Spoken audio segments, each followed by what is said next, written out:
1961 was one of those magical years in Alabama football history. In just his fourth season back at home, Coach Paul Bear Bryant led the Crimson Tide to an 11-0 season and the national championship. There were stars aplenty on that 61 squad, stars that played offense and defense. Billy Neighbors earned All-American honors at defensive tackle, and number 73 could lay a mean block as well. Leroy Jordan joined Neighbors on defense as linebacker, on offense as the center. Jordan, Neighbors, and their teammates gave up only 25 points all season long, including a string of 5 straight shutouts. Now, Neighbors graduated after the Sugar Bowl victory over Arkansas, but Jordan was back, and the defense figured to be strong again in 1962. The offense in 61 rolled up 27 points a game, with Mike Fracchia running the football, Richard Williamson catching it. Cotton Clark also a star in 61. He figured to lead the offense again in 62. But gone from the scene was the leader of that 61 squad, the quarterback, Pat Trammell. He led the team in scoring with 56 points, in passing for over 1,000 yards, and in heart as the coach on the field for Bear Bryant. Watching Trammell all of 61 was a freshman from Beaver Falls, Pennsylvania. He'd go on to wear Trammell's number 12, and that freshman would make his first college start in the opening game of the 1962 season. Bama at Georgia, Joe Namath's debut, one of Bama's greatest games.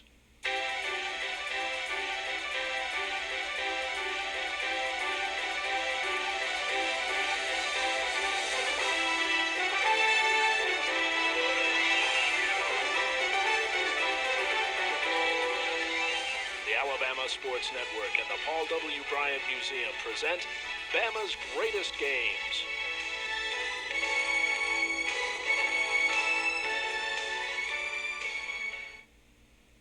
Welcome to Bama's Greatest Games. I'm Tom Roberts. With me is former Bama and pro quarterback Jeff Rutledge. And Jeff, we're going back to 1962 in Alabama and Georgia at Legion Field, the debut of a good college quarterback and a great pro quarterback in Joe Namath. Well, I think he was a great college quarterback as well from Beaver Falls, Pennsylvania. How he ended up at Alabama, I'm not real sure, but thank goodness that he did, and just a great start for him in his Alabama career. It was a phenomenal start, and I guess in the case of a quarterback, you yourself have played quarterback in the college and pro ranks.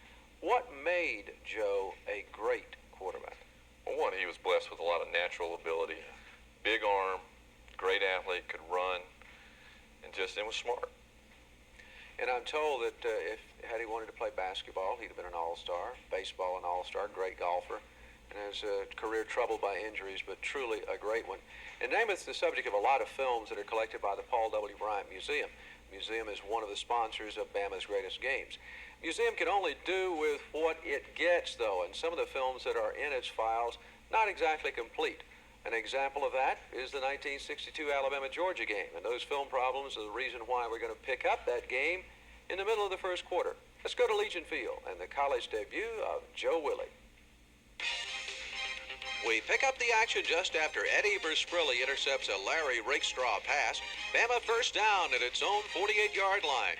And here comes Joe Namath for his first collegiate touchdown pass. Namath hits Richard Williamson at the Georgia 20. Williamson outruns the Georgia defense for the 52-yard touchdown. Let's look at it again with Coach Bryant describing the play. Joe Namath, sophomore quarterback, simply gave the boys something to go home and talk about, particularly the Georgia secondary. Here Joe throws his first touchdown pass for the University of Alabama when he hits Richard Williamson for a beautiful, long touchdown. Richard Williamson, the senior end from Fort Deposit.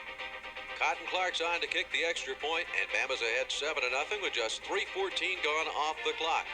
After an exchange of punts, Georgia with the ball at its own 12. Larry Rakestraw fumbles, recovers for no gain. On second down, Porterfield gets the call. Bama stacks him up the line, a gain of only 1. On third down, Leroy Jordan and Charlie Bell catch Rakestraw behind the line for a loss of 2. They're at 7-0 now, early in the game. Defense is doing now, and they have a bad snap from center. And Ferris Morton hits in the back of the end zone for 2 points. And believe you me, that was a too big one because he put us out in front 9-0, which is hard to overcome. Say punts it away for the Dogs now from the 20. Butch Wilson takes it at his own 38, has a problem with the ball, picks it up, and comes out to the 48. Wilson, Clark, and Versprilli join Namath in the backfield. Versprilli, 3 at right guard of a Georgia 49. Namath runs the option left. Versprilli blocking. Wilson with the ball. He picks up 4.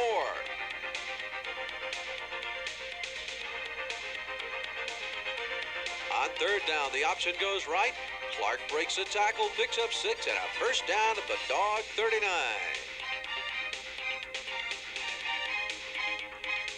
Now it's the option to the far side of the field. Namath keeps himself and gets 7 more. Versprilli right up the middle for 5, but a 15-yard penalty sets the Tide back to the 42. On the last play of the first quarter, Namath wants to pass. Georgia forces him to run. He gets 3 to the 39.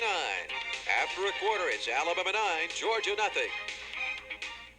A great start for a great quarterback. You might even say it was incredible, Jeff, the way that Joe Namath comes in, first game, starter as a sophomore, and just poised as all get out, seeming like he's been there years. Well, you'd never know it was his first game, but that's just because of the ability that he had.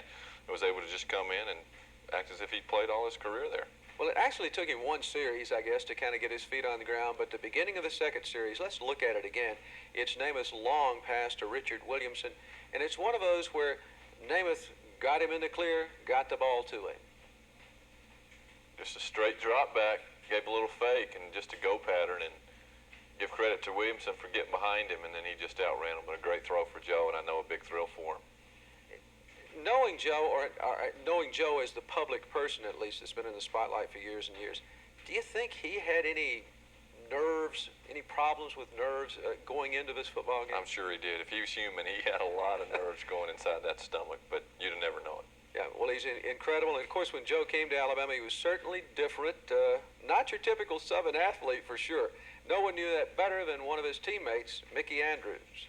The times that I was at Alabama, there were some great quarterbacks and some great quarterbacks after that. I guess probably Joe Namath will go down as one of the all-time greats, not just in college football, but high school and pros as well. Joe was the kind of guy that when he stepped in the huddle, you never doubted the play that was called was going to work. He had so much confidence in himself that if someone missed a block, he was still going to get the play off. He was always in charge, and yet he was a type leader that was still a teammate too. And a lot of people can't be leaders and be teammates as well. I don't think he ever put himself above the team, and yet he knew that what his role was to make sure that not only he did the job successfully, but we as a team. From somewhere just north of Canada to Legion Field in Birmingham, the road traveled by Joe Namath. You can see more of him in the second quarter of the 62 Bama-Georgia game. That's coming up next.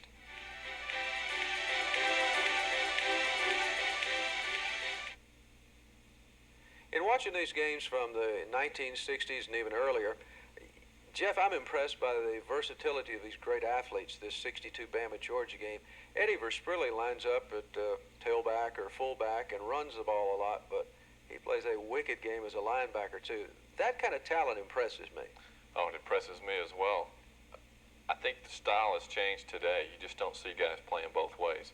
Probably could, but don't. But back then, I mean, I'm watching these tapes, and I'm just amazed at the guys. You hear their name on offense, and you hear it on defense, and they are great both ways. Well, it amazes me, too, that sometimes they'll make the great play on defense and immediately get the football, and here they come with the great play on offense. Well, Versprilli and his teammates are ready to pour it on the Georgia Bulldogs. Let's get back to 62 in Legion Field and the second quarter of the Tide and the Dogs. Let's check the Bama offensive line. Leroy Jordan at center, Jimmy Wilson, Jimmy Sharp at the guards, Charlie Bell and Butch Henry at the tackles. And they protect Namath this time as he flips the Utah pass on third down to Clark for 8 yards to the 31. That brings up fourth down, and Namath keeps it himself around left end, 3 yards and a first down at the 28.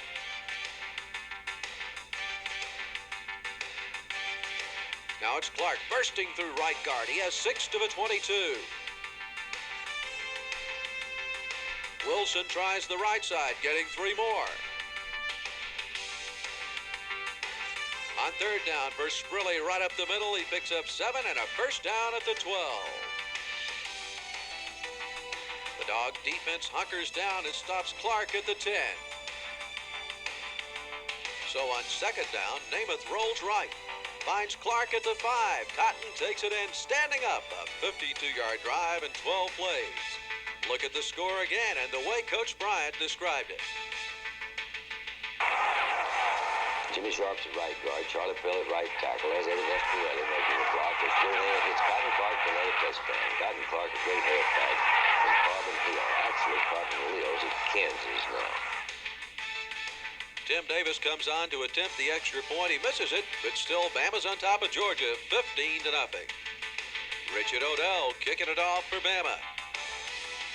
Billy Knowles gets it at the 14, comes racing out with the ball. Jimmy Wilson hits him at the 35.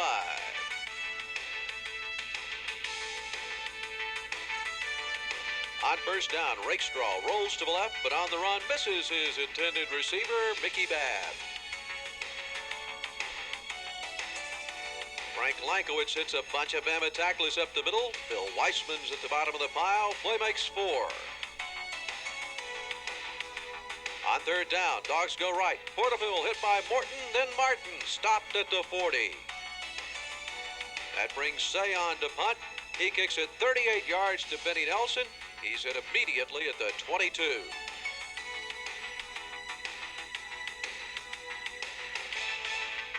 On first down, little movement. Namath 4 right up the middle, but illegal procedure cost Bama 5 back to the 17. McGill manages only 2 out to the 19. So here comes the option again to the near side. Look at Nelson breaking tackles and spinning his way for 12 to the 31. Third and short now. McGill goes right over Dan Curley for 2 and a first down at the 33. Now McGill the right side, but Georgia stops him for 2. Martin goes in motion to the far side. Namath rolls that way, pitches it to Gary. He rambles 12 yards out to the 47. Back to McGill. He takes it into Georgia territory, picking up 5 to the Dogs' 48. On second down, Versprilli slammed down for a gain of only 1. So on third down, Namath goes back to pass, but Nelson can't hold on to the ball at the 40. The versatile Clark's back in punt formation now. Cotton responds with a 45-yarder that goes out of bounds at the Georgia 2.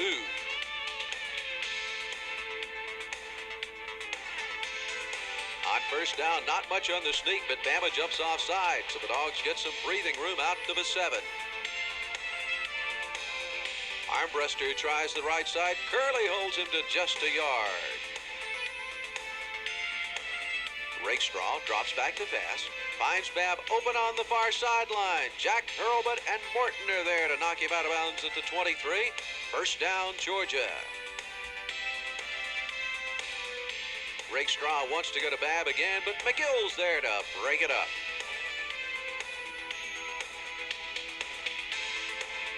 Here's Rakestraw with the release pass to Richard Boykin. Look at McGill and Williamson stopping for just a yard at the 24.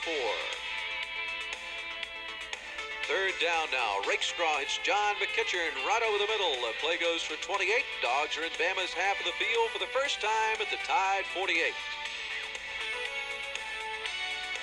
Rakestraw rolls right, looking to pass. No one's open. He runs, gets hit, but slides off for a 3-yard gain to the Bama 45.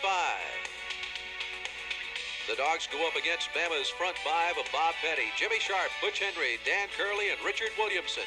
Rakestraw tries to pass over the tie, but it's incomplete. Third down, the Dogs have to go to the air again. Hopper forces a quick throw by Rakestraw. It's too long for Porterfield.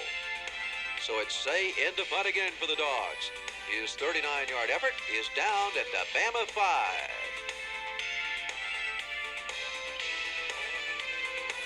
Just over a minute left in the first half. Namath rolls right, gets 7 yards. A late hit by Georgia gives Bama 15 more out to the 27. Right up the middle goes McGill for 4 yards. And on the final play of the second quarter, Namath gets 2 at center. We're at halftime, and Bama's ahead of Georgia 15-0. The second quarter, Bama, Georgia, and Namath strikes again, this time to Cotton Clark.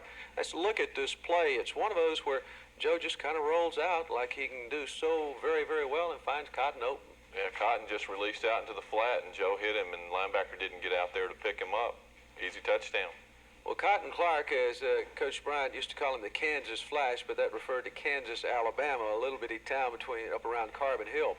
Cotton was one of those versatile guys, did a little bit of everything and did it all well. Yeah, he's a coach's dream. You could put him anywhere on the field, and he was going to give you his best, and you were going to get a lot of production out of him. But, you know, he could run, he could catch, and he'd return punts for you. Just coach's dream. Well, certainly Cotton was a star for the Alabama team in 1962, but the 62 squad had a lot of role players, like Larry McGill, who saw playing times on both sides of the ball. I talked with Larry about what playing for Coach Bryant meant to him. Well, I think the greatest memory I have of playing for Coach Bryant was the pain and suffering, but also the fairness and the things that Coach Bryant did personally for me later on in life, as far as supporting me and because I had given everything that I could give while I was playing football in Alabama, and he in turn gave something back to us. And I don't know if you were at Coach Goosetree's retirement, but I think he summed it up real well when he said the guys in the early 60s, and particularly the 61 team, no one should ever have to endure that kind of punishment. But it was a rewarding punishment. That's the big thing. And we knew that if we gave something to Coach Bryant, that he was going to give it back to us. And he did later in life. Larry McGill, who played offensive halfback and in the defensive secondary for Alabama, I'm sure when he was playing offense, he was thrilled to have some guys up front blocking it for him, like Jimmy Sharp, Jimmy Wilson, Charlie Pell, some just great linemen. I guess as a quarterback, you of all people value what an offensive line means. I've always said you're only as good as the guys up front. If you're a quarterback, if you don't have the protection, you can't get the ball to the receivers. If you're a running back, you can't run if they're not making holes for you. And I don't think offensive linemen get enough credit. All right, let's go back to your days at Alabama and then your days as a pro, too. Think about the best offensive linemen you've ever had in front of you. Who were some of those that you thought were some of the best? Well, by far, Dwight Stevenson was the best that I can remember. Pro War College. I mean, he was a big guy. Came in as a freshman and moved starting center from 3 years over to defense, and just a great player. But we had a great offensive line when I was here. We had Vince Booth and Buddy Adelette and Jim Bunch and those guys. A lot of names that Alabama fans will remember.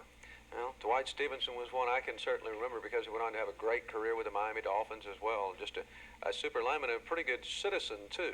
You're right. He did great things when he was in Miami for charity, and it was just a real shame that his career had to end like it did at Miami. Well, Dwight Stevenson, an offensive lineman, one of the big reasons Alabama's been so successful down through the years. We're looking at one of those great games, the 1962 game against Georgia. The third quarter is coming up next.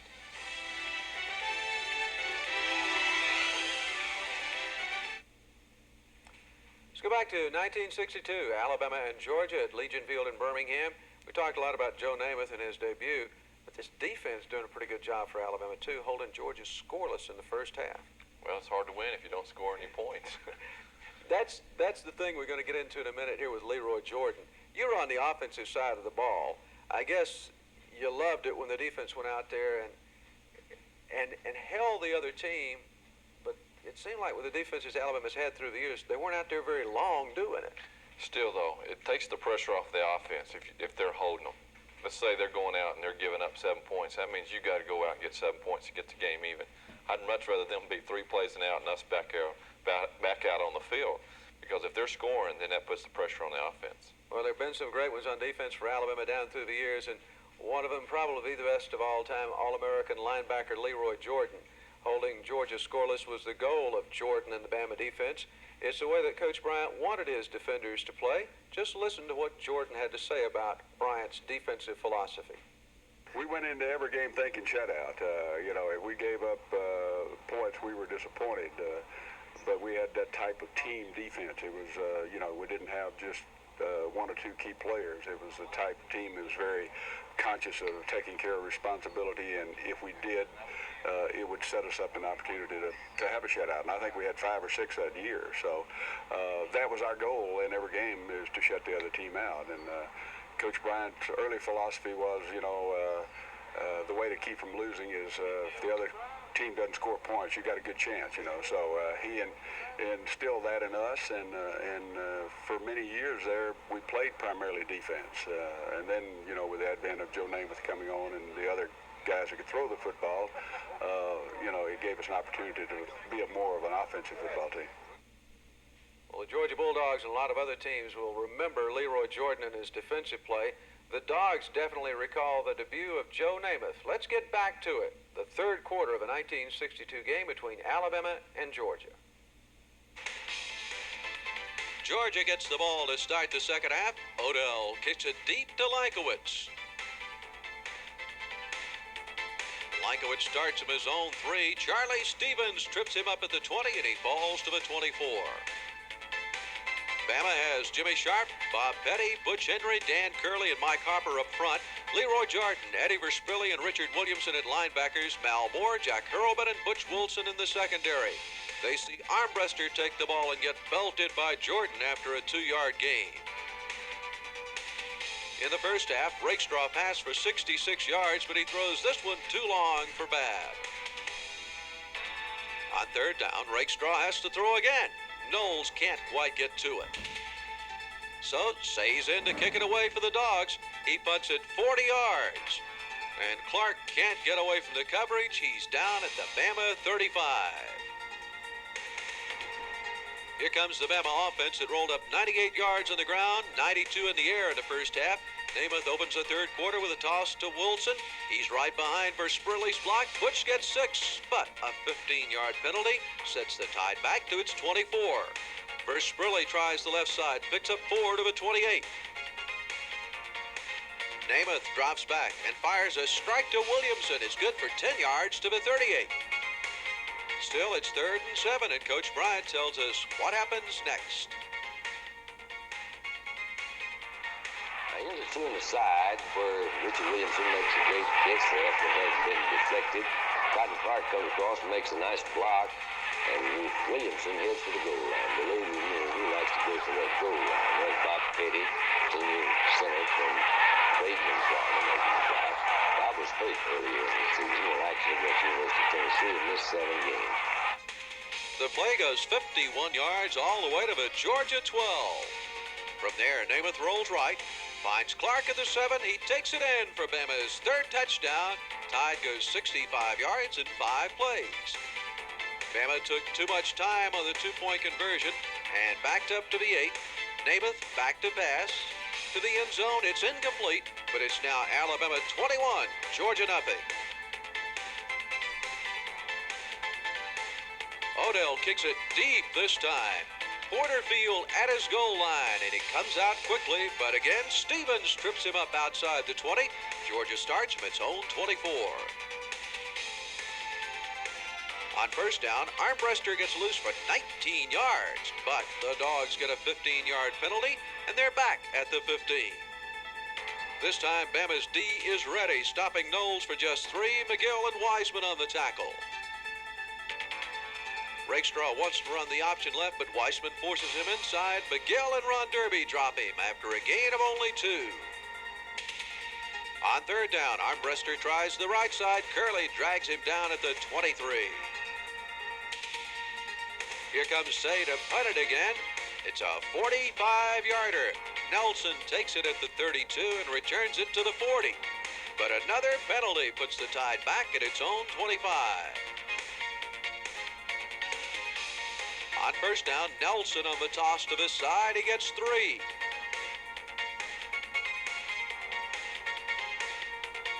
Namath runs the option to the left and picks up 5. Third down at the 33. Nelson takes the toss right, gets a block from Versprilli, breaks a tackle, and he's away to midfield. 17 yards on the play.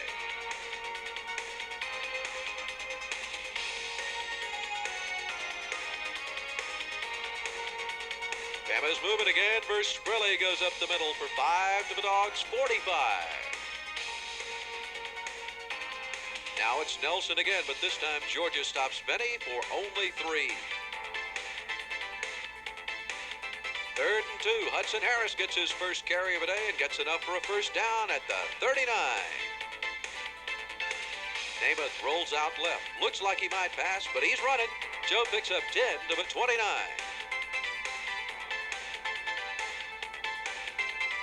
Next up, it's for Sprilly at center. He picks his way for 7 to the 22. Then Coach Bryant and staff call for a pass.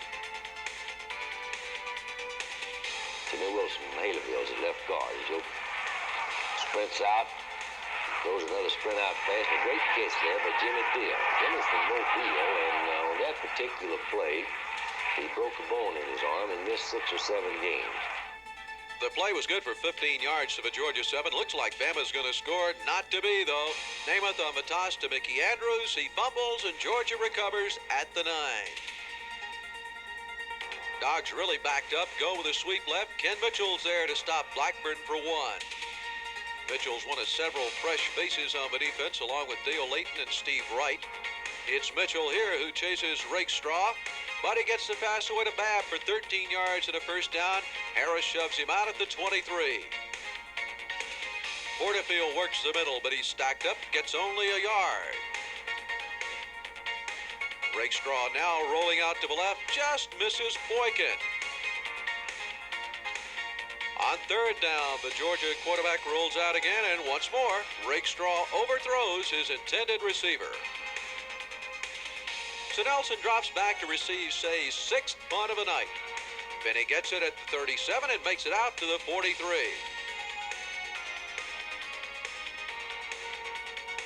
Jack Hurlbut takes over at quarterback for the Tide.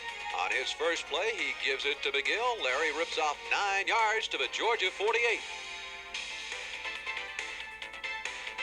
Hurlbut runs the option to this side of the field. Nelson the pitch, 5 yards and a first down. And on the last play of the quarter, Martin doesn't make a thing at center, but after 3, it's Alabama 21, the Georgia Bulldogs nothing. And the third quarter, the Tide just keeps rolling, and that means Joe Namath keeps on rolling. Let's replay the pass that Namath throws to Richard Williamson, and Williamson makes a great catch here. Well, Joe just sprinted out, and the ball actually gets tipped. If you look there, his knee's on the ground, so the ball should have been dead right there, but the officials didn't catch it. Then he made a great run here, just breaking tackles. Williamson, it seemed, especially in this game and some others we've seen, to have a knack of being in the right place at the right time, catching the ball and making the very, very good run. And that set up another Bama touchdown in this football game by Joe Namath. Jeff, there are some guys who say, and we'll look at this one as Namath rolls out and hits Butch Wilson for the touchdown. Once again, he sprints out. They used to sprint Joe out a lot. There are some people who would say that when Joe Namath came along, that Coach Bryant kind of changed his offensive philosophy and maybe opened up a little bit from a conservative, had a reputation as a conservative, ground-oriented coach, and let Namath go. How would you respond to that? Well, being just a kid when Namath was, in his prime in college, from what I can tell, I don't think he used him enough. He may have been conservative earlier, but when you have a guy like Joe Namath, I think I'd throw 25, 30 times a game, and I don't see that. Yeah. And to give you proof of that, I mean, not a pat on my back, but I broke Joe Namath's passing records, and I was in the wishbone, which tells me there's no way he used Joe Namath enough, because I shouldn't have been able to do that running the wishbone. If he changed it all, it seems to me it would be a credit to the coach in that Coach Bryant didn't try to necessarily, it seemed to me as an outsider, didn't necessarily try to bend players to his system, but accommodated his system to the great athletes. Would you agree with that? I would agree with that. I mean, he knew what he had in Joe Namath. So Yeah. he knew if he didn't take advantage of what Joe could do, then he wouldn't be a very good coach. And we all know what kind of coach Coach Bryant was. So he took advantage of what Joe could do and did open it up a little bit, probably more than what he used to do before he got there. But I still don't think he used him enough. I kind of like that. One quarterback saying that Coach Bryant didn't use Namath enough, and it's obviously the guy could have passed for hundreds more yards than he did during his Alabama career. There's no doubt about that. But Coach Bryant was the type that he was just going to do what it took to win. And he wasn't going to have any stars. I mean, if you look at all his teams, I mean, he had some big names, but he never really ever made these guys into Heisman Trophy winners. Well, obviously, Namath was a guy with a lot of talent, and Coach Bryant could motivate those players very, very well. But he also did a good job with the guys who maybe weren't as talented. One, for instance, would be Gary Martin, who played halfback on both offense and defense in this 62 game. And I talked with him about how Coach Bryant motivated the talented and those that might not be so talented. Well, I think when you say talent, you hit the nail on the head. I heard Coach Bryant say probably on more than one occasion that he would take guys who were not blue chippers or were not the most talented guys in the world, but they wanted to play football, and he'd make a winner out of them. And I think that's what it was. A lot of the guys that were on our team probably would not have made it in some other places, depending on what the program was. But I think most of them had, I don't know, a deep down, sincere desire, and just had that, would not quit. We're not quitters. Suck it up, suck up your guts, and give it the extra effort. And I think Coach Bryant was able to draw that out of a person to cause them, I guess, to play over and above and beyond their capabilities normally. So, I think that was one of the keys of the whole thing, was just the fact that he was such a great motivator, whether it was out of fear or out of respect or what. But I think that was the key to the whole thing. We'll see how Martin and Bama did against Georgia in the fourth quarter. That's coming up next.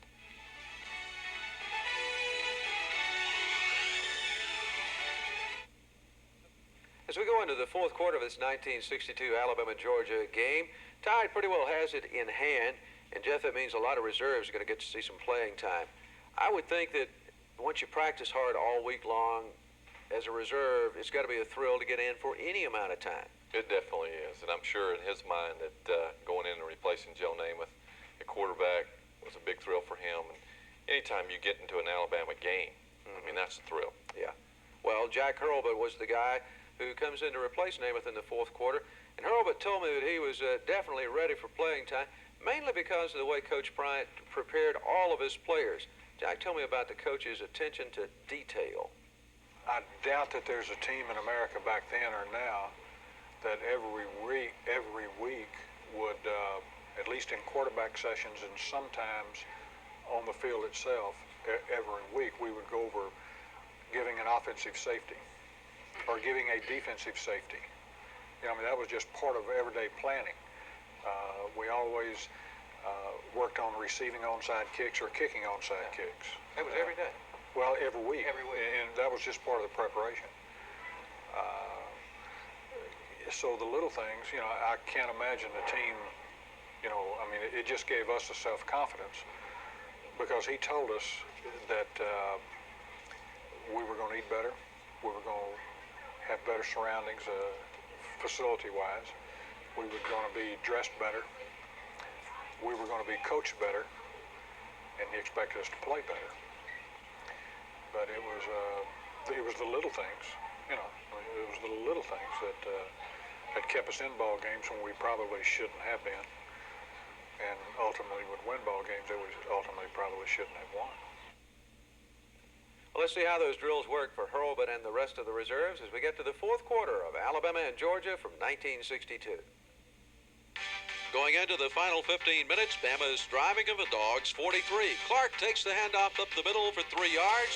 Then Bryant let Hurlbut try out his passing arm. Jack Hurlbut's the quarterback now. He runs a roll-out pass. Jimmy Sharp blocking for him, and he hits Cotton Clark out in the flat for a nice game. Cotton Clark led the league in scoring this year. That pass good for 12 yards to the 28. From there, it's Ogden trying the right side. He gets 3. Hurlbut hands off to Wilson. He blasts through a hole for 8 to the 17. Back to Ogden. Ray gets 2 in the middle. The toss sweep comes right toward us. Wilson gets only 2 to the Dogs' 13. This time, Hurlbut keeps it himself at right end. Jack gets 9 and a first down at the Bulldogs 4. Next up, another Bama touchdown. There's Cotton running for a touchdown now behind some great blocking over there by Jimmy Sharp, Leroy Jordan, Charlie Pell, Steve Allen, Billy Ballard, and Coach Wilson. That completes a 57-yard drive in 11 plays, and the Tide's going for 2. Hurlbut hits Wilson at the goal line. He's in, and it's now Alabama 29, Georgia nothing. Odell kicks it short this time to Babb at the 25. Martin and McGill are on the spot to stop him at the 28. And it's Martin making the play on first down, chasing Porterfield out at the 31. Rakestraw back to pass now. Finds Porterfield on the near side. Play picks up 6 to the 37. On third down, Lankowitz takes the toss sweep right, jumps over a tackler, gets the first down at the 41. Dogs say let's run the same play. Lankowitz goes to midfield. Layton stops him after a gain of 9. For a third straight time, Lankowitz on the sweep this way. Franks to the Bama 45. First time this half the Dogs have been on Bama's end of the field. On Frank's fourth try, Bama finally comes up with a play. Martin makes the tackle at the line of scrimmage. Now Rakestraw wants to go long. He drops back. Curley and Wright are there. It's Wright with a sack, a loss of 16, back to the Georgia 39. On third and long, the Dogs have to pass again. Rakestraw's pass just out of Babb's hands.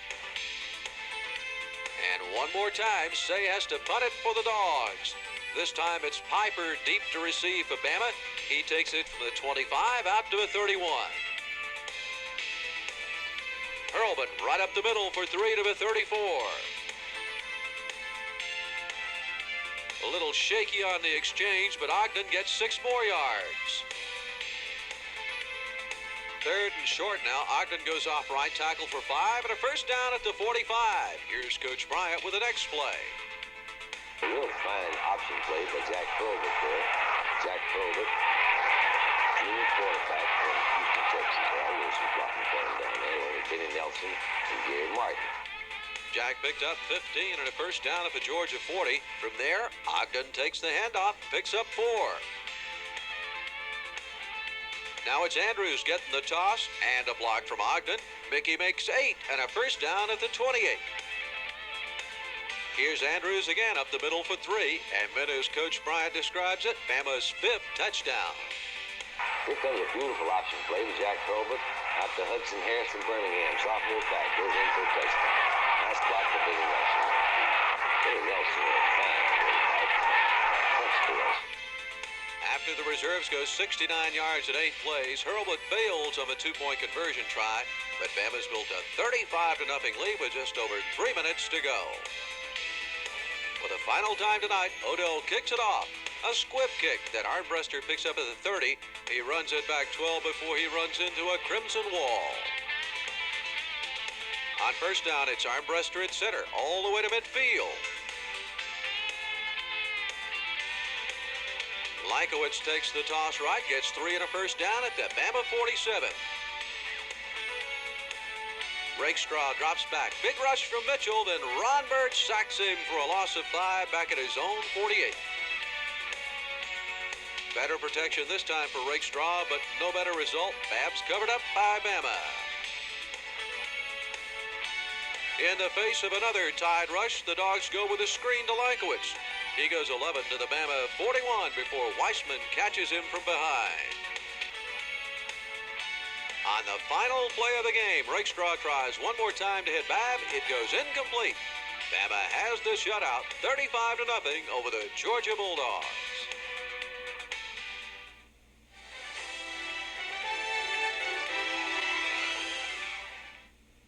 A great win for Alabama here against the Georgia Bulldogs. And Jeff, I guess coming off a national championship season in 1961, Bama finished 11-0. Tide lost Pat Trammell. So I'm sure they knew their work was cut out for them, but my goodness, for a guy like Namath just to step in and perform like he'd been there forever.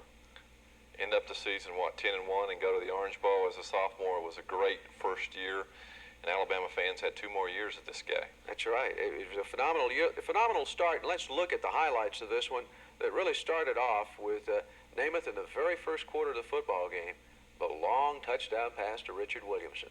Just a great throw, great route. Got behind the defensive back for an easy score. Well, that was the Tide's first touchdown and one of 3 touchdown passes that Joe would throw in the football game. Here comes the second to Cotton Clark. Just a sprint out and found him out in the flat wide open. Then you go along and Namath finds Williamson again. Makes a great play here, too, just to get it out there. And then Richard makes a pretty good catch and run. Makes a great catch and a great run. But what you'll notice on all 3 of these plays is Joe Namath sprinted out. He never dropped straight backs, which tells you that they gave Joe the option of running or throwing. So even as a sophomore, he had that option.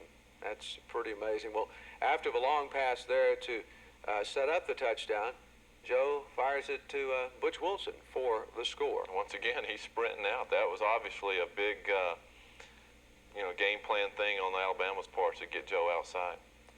And then you got Cotton Clark running for a touchdown here. That was Bama's fourth in the ball game. And then the 5th came from the reserves. Hurlbut gets it out to Hudson Harris. Little version of the wishbone there. Did you see that? 25 yards he goes for the touchdown. Now, you say that. There are a lot of people who say that the wishbone, when it came along in 71 and then on through your days, was nothing more than just a little refinement of the basic option attack that any football team ran. Well, I don't think they probably read the defense as we did when I started running it, and when they did with Terry Davis and those guys ran the wishbone. But there it was same mechanics, same footwork. Well, you were talking about the mechanics of a guy like Joe Namath. Was he, and you were very young when he was college, but followed him, of course, with the Jets and the pros and his guaranteed win over the Colts in the Super Bowl. Was he a guy that you looked up to, maybe idolized or patterned your style of play after? Well, I don't know if I styled my kind of play after because I didn't have his ability, but I know I used to sit out in the front yard on Sunday afternoons and yell the same signals that he would used to yell. You could hear him on TV all the time, and he always used the color yellow. And he'd go, yellow 50, and I'd be out in my front yard every Sunday doing the same thing he did.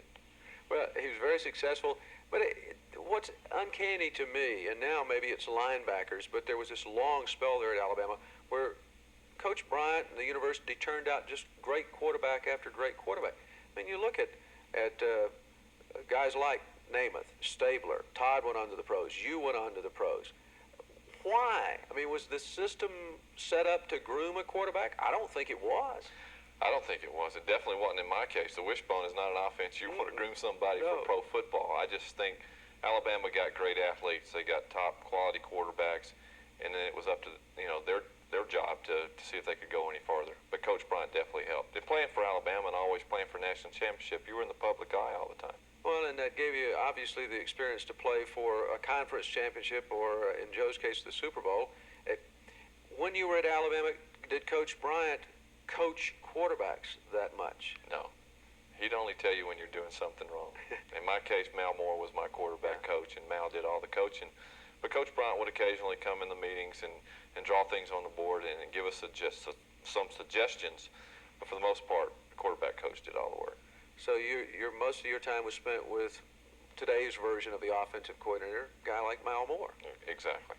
Did Mal call the plays during the game? Oh, he definitely called them. Until Coach Bryant wanted to get his 2 cents worth in there. And there was plenty of day that he got on to Coach Moore because he didn't like what he was calling. And I remember one day he told Coach Moore, he said, if you can't call plays better than that, Mal, you get over there and sit on the bench with the rest of them. But, of course, he continued calling them, obviously. Oh, yeah, and did a great job. Well, he definitely did, but some great quarterbacks. Jeff Rutledge, one of them. Joe Namath, that we've just seen make his debut. Alabama over Georgia. 1962 season, the college debut of Joe Willie Namath. Definitely one of Bama's greatest games.